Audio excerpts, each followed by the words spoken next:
کیا ہے یہ ساری چیزیں کھاتے ہیں لوگ. سگریٹ بولے میرے کو ٹینشن بہت آتا تو میں پیتا نہ تو ٹینشن صحیح ہو جاتا. اچھا تو بیوی کو ٹینشن آتا تو کیا کرتا؟ اس کو بھی دے گا. بچے کو امتحان کا ٹینشن آتا سگریٹ دے گا اس کو؟ نہیں بچوں کو کیسے دیں گے؟ پھر کیا ہے تیرے لیے کیسے حلال ہوا ہے؟ تو یہ غلط چیزیں ہیں. تمباکو وغیرہ حرام ہے، جائز نہیں ہے. سگریٹ حرام ہے، گٹکا وغیرہ حرام ہے، جائز نہیں ہے. اس میں تذکرہ نہیں، اس کے لیے الگ سے ایک اس کے شرف میں الگ سے انشاءاللہ ایک درس ہم دیں گے.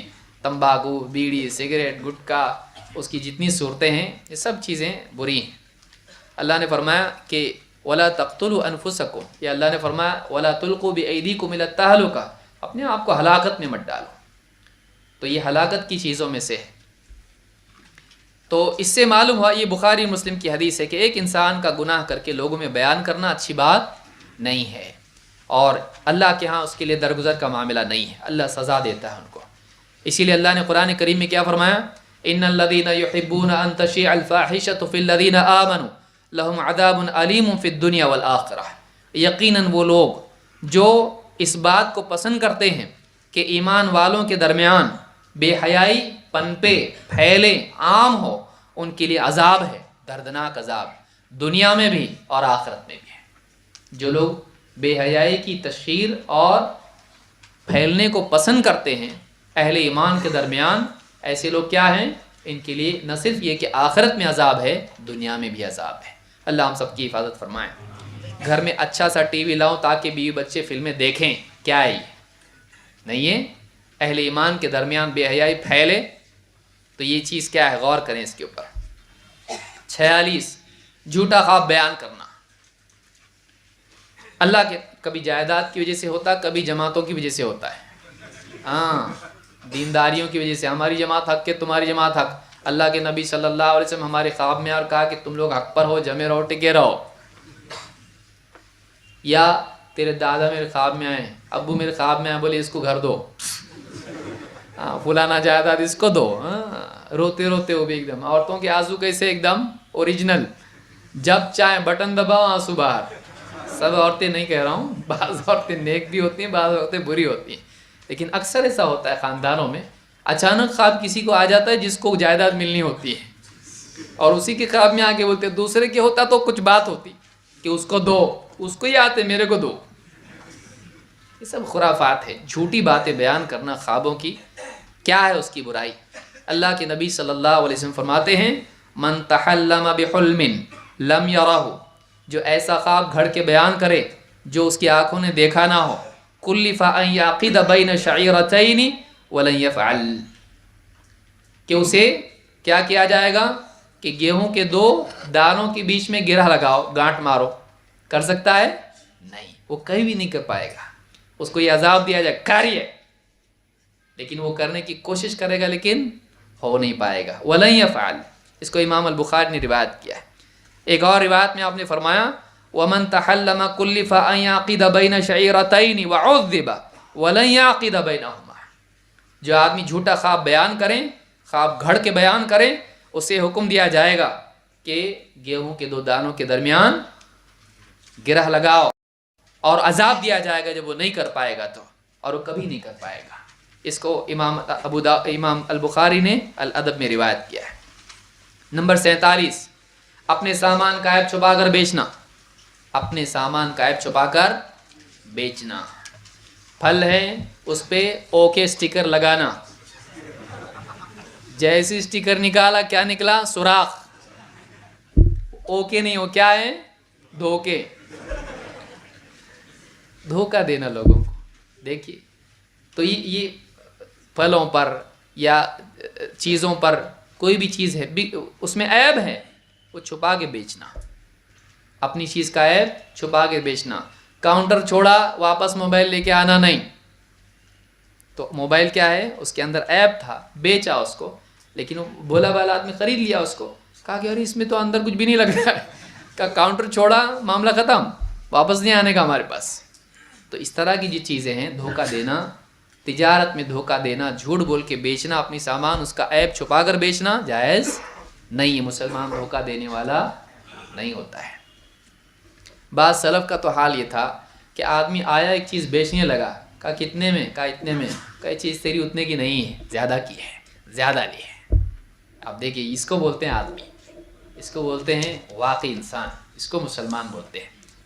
تو وہ لوگ اتنے نیک لوگ تھے کہ کسی کو دھوکہ دینا پسند نہیں کرتے تھے, اور غلطی سے دھوکہ کھانے کو بھی آدمی آیا تو بھی نہیں دیتے تھے. بولے میں تو نہیں دے رہا تھا, وہ کھانے کو تیار تو میں کیا کروں. وہ خود سے بولا, میں نہیں بولا اس کو کچھ, میں بیوقوف نہیں بنایا اس کو, وہ خود سے بنا. اچھا کس نے بنایا, کس کے ہاتھ سے بنا, تیرے ہاتھ سے بنا. دھوکہ نہیں دینا چاہیے. ابو ہریرہ رضی اللہ عنہ فرماتے ہیں ان رسول اللہ صلی اللہ علیہ وسلم مر علی صبرۃ طعام, اللہ کے رسول صلی اللہ علیہ وسلم ایک بازار میں سے آپ گزرے, ایک آدمی ڈھیر اناج کا لگائے بیچ رہا تھا. فادخل یدہ فیہا فنالت اصابعہ بللا, آپ نے ڈھیر میں اناج کے ہاتھ ڈالا اور ہاتھ باہر نکالا تو ہاتھوں میں نمی محسوس ہوئی, گیلا پن. فقال ما ھذا یا صاحب الطعام, کہا اے اناج والے یہ کیا ہے, یہ کیا ہے, میرے ہاتھ میں نمی آئی, یعنی نیچے گیلا اناج ہے.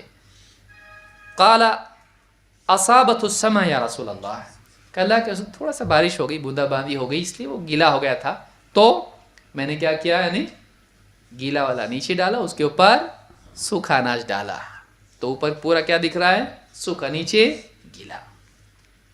قال افلا جعلتہ فوق الطعام کی یراہ الناس, یہ جو گیلا اناج تھا اس کو اوپر کیوں نہیں رکھا کہ دیکھنے والے دیکھ لیتے, معلوم ہو جاتا لوگوں کو کہ گیلا ہے, دھوکے سے خریدتے نہیں. من غش فلیس منی, جو دھوکہ دے اس کا مجھ سے کوئی تعلق نہیں ہے, جو دھوکہ دے وہ مجھ سے نہیں ہے, اس کا میرا کوئی تعلق نہیں ہے. فلیس منی, اس کی مجھ سے کوئی نسبت نہیں. اس حدیث کو امام مسلم نے روایت کیا. تو اپنے سامان کا عیب چھپا کر بیچنا جائز نہیں.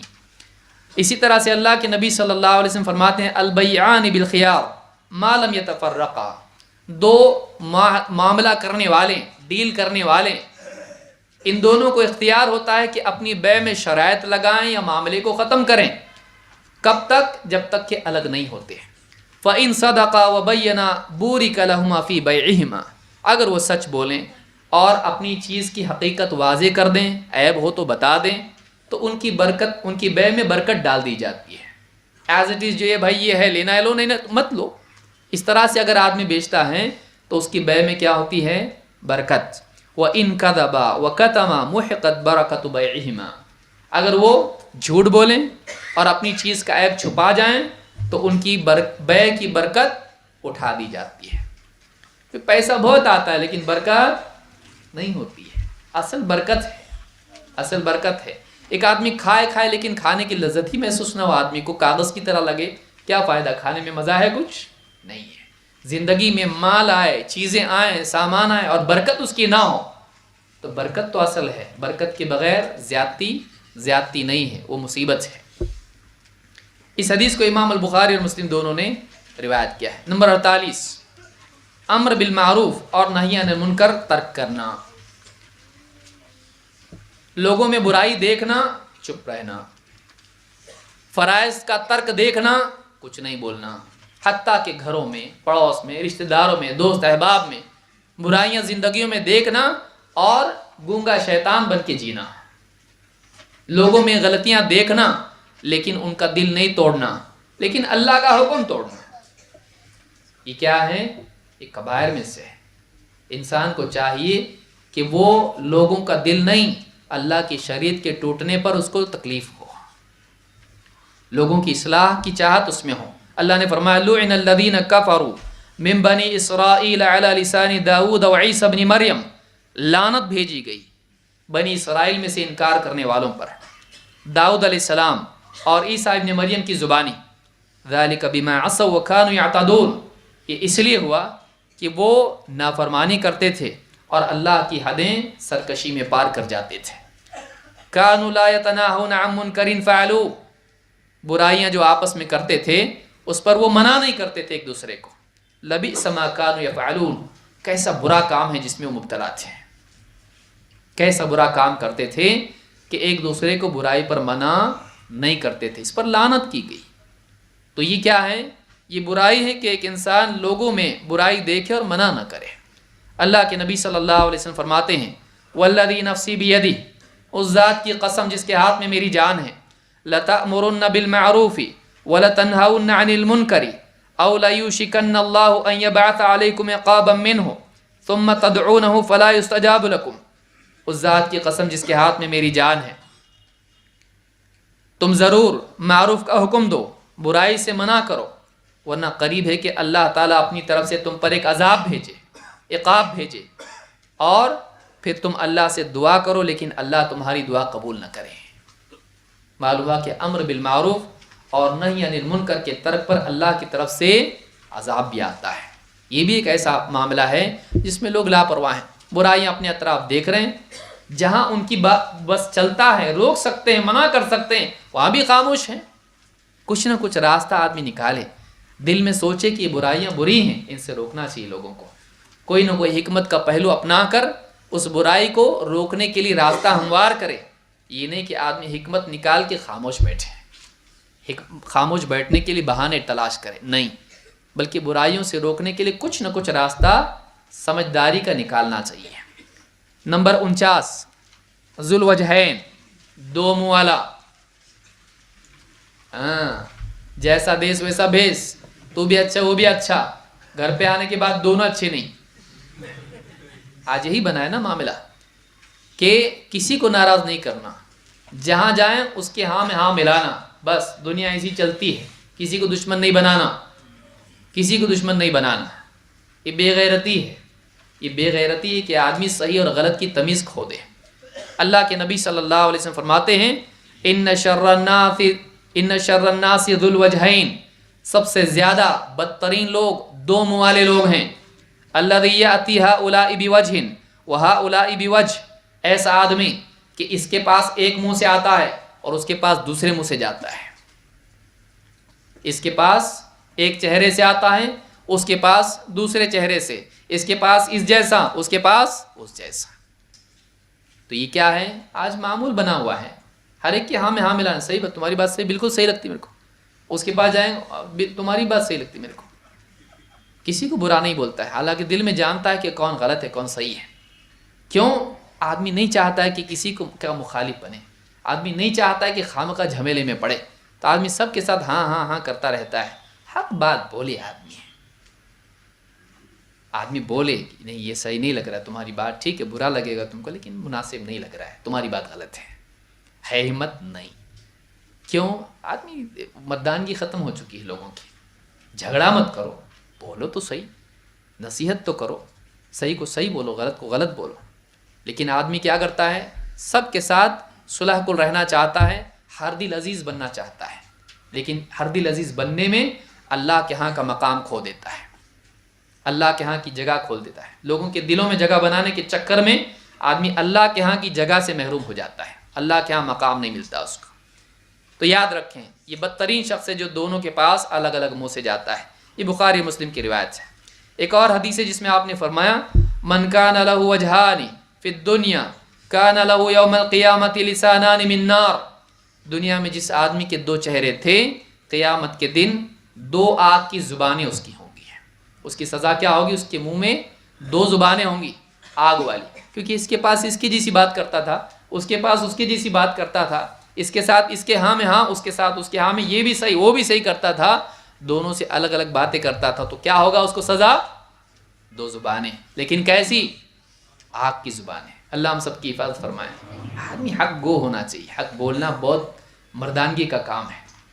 اخلاق سے بولے، نرمی سے بولے لیکن غلط کو آدمی غلط کو برداشت نہیں کرے. بولے بھائی تمہاری غلطی، رشتہ داری میں بولے، دوستی میں بولے، دینی معاملات میں بولے، آدمی بولنا چاہیے. اس کے اندر اتنی غیرت ہونا چاہیے کہ غلط پہ وہ راضی نہ ہو. اس روایت کو امام ابو داؤد نے ذکر کیا ہے. نمبر 50، آخری چیز، مشرکین اور یہود و نصارہ کی مشابہت. ان کے تہوار منانا، ان کی رسم و رواج منانا، ان کے طور طریقے اپنانا، ان کی مشابہت اختیار کرنا. اللہ کے نبی صلی اللہ علیہ وسلم نے فرمایا لیس منا من تشبہ بغیرنا لا تشبہوا بالیہود ولا بالنصارى. وہ ہم میں سے نہیں جو ہمارے غیر کی مشابہت اختیار کریں. تم یہود کی مشابہت مت اپناؤ، تم نصارہ کے طور طریقے مت اپناؤ. یہود و نصارہ کے رسم و رواج، ان کے جینے کا طور طریقہ، یا ان کی بری چیزیں یا ان کے آداب اخلاق و اطوار مت اپناؤ. تمہارے لیے کس کا طریقہ کافی ہے؟ محمد رسول اللہ صلی اللہ علیہ وسلم کا. امام ترمذی نے اس حدیث کو نقل کیا ہے اور اس سے معلوم ہوتا ہے کہ آپ نے فرمایا وہ ہم میں سے نہیں جو ہمارے غیر کا طریقہ اپنائے. تو سنت چھوڑ کے دوسرے طور طریقے اپنانا یہ سخت بری بات ہے. بلکہ آپ نے فرمایا، عبداللہ ابن عمرو رضی اللہ تعالیٰ کہتے ہیں، من بنا ببلاد الاعاجم، جو اجمیوں کے دیس میں جا بسے، وصنع نیروزہم ومہرجانہم، اور ان کی عیدیں نیروز اور مہرجان منائیں، وتشبہ بہم حتی یموت، اور ان کی مشابہت اپنائیں، ان کے رنگ میں رنگ جائے یہاں تک کہ مر جائے، وہو کذالک، اسی حال میں مر جائے، حشر معہم یوم القیامہ، قیامت کے دن انہی کے ساتھ اس کا حشر ہوگا. جو مشرکین کے ساتھ رہے، ان کے طور طریقے اپنائیں، ان کی عیدیں منائیں یہاں تک کہ اسی حال میں اس کو موت آئے، ان جیسا بنے، جیسا دیس ویسا بھیس، ویسا بن جائے، اپنے دین کو چھوڑ دیں، ان کے طور طریقے اپنائیں، اسی حال میں مر جائیں، تو حشر کے دن، قیامت کے دن حشر میں انہی کے ساتھ جمع کیا جائے گا. بہت بچنا چاہیے اس چیز. اللہ کے نبی صلی اللہ علیہ وسلم ایک حدیث میں فرماتے ہیں، من تشبہ بقوم فہو منہم، جو جس قوم کی مشابہت اختیار کرتا ہے وہ انہی میں سے ہے. ابن تیمیہ رحمۃ اللہ علیہ فرماتے ہیں اس حدیث میں اس بات کی وعید ہے کہ ظاہر کی مشابہت باطن میں مشابہت پیدا کرتی ہے.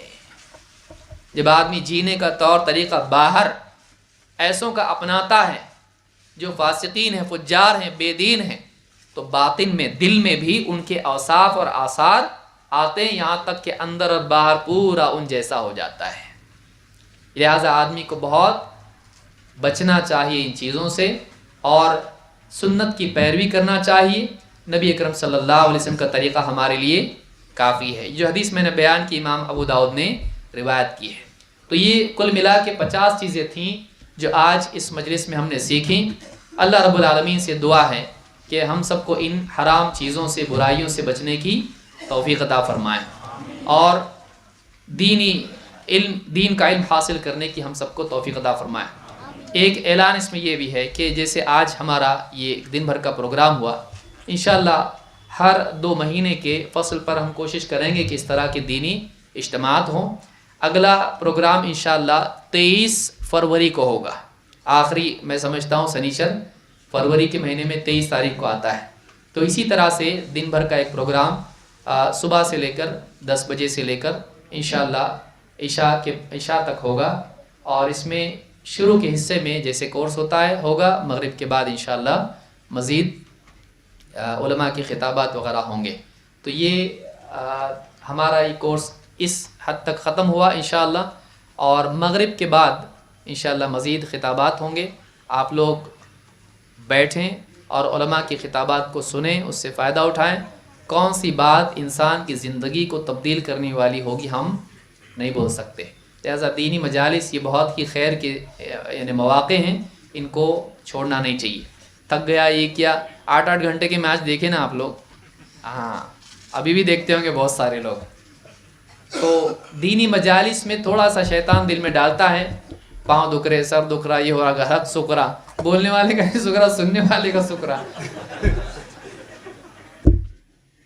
تو دینی مجالس میں بیٹھیں، تھوڑا اپنے نفس کو کنٹرول کریں. اللہ تعالی ہم سب کو بیٹھنے کی، سننے کی اور عمل کرنے کی توفیق عطا فرمائے. اقول ھذا واستغفر اللہ لی ولکم.